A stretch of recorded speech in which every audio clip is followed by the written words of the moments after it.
I think there is an offset for e-commerce in terms of what we're seeing. We certainly see those grim reports that have come out on what's going on in the economy, and really no part of the economy not impacted. But in our own business, we've actually seen some depressed business-to-business trends with all of the lockdowns and businesses closed.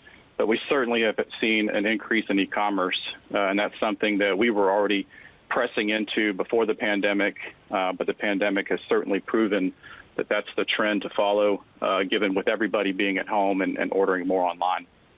And as you look to the relieving of the lockdowns that's taking place around the world at this stage, obviously initiated first in China, but coming to other European countries now and parts of the United States, is it too early to see any change in the numbers that you're reporting, or can you give us some sense already of a re-emergence perhaps of normality or something that looks like a new normal?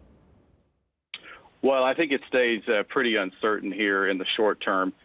We've seen some very positive signs coming out of Asia in our business. We added 150 flights in the month of April to address demand from Asia to the U.S.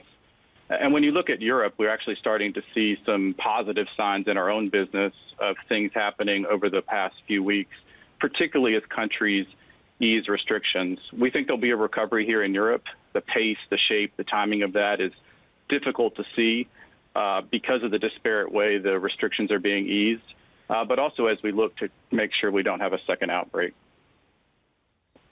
Bert, very good morning to you. Some of the latest research from the Office of National Statistics here in the UK says men in blue-collar jobs are twice as likely to get coronavirus and unfortunately pass away from it. That includes bus and taxi drivers and indeed retail staff as well. In terms of your own employees as well, and I'm very interested given the news from Boris Johnson in the last 24 hours, do you feel you can moderately and unambiguously keep them safe?